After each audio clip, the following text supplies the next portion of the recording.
on this rigid cable and sewer machine. You just push a little deal in there and hopefully it'll come right up. I hope. There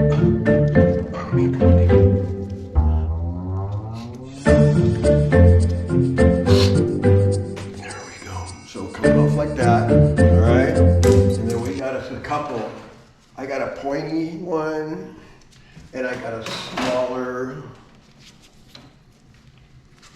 spring head. So I'm gonna try, I guess, the spring head first. We're gonna suck all the water out of there and see what's going on. I don't even know if it's ever been working correctly, but they had a water line break because it was so cold out here in San Antonio, Texas,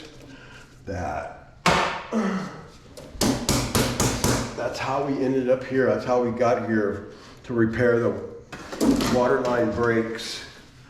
And so that's kind of like where we're at right now. Here we go.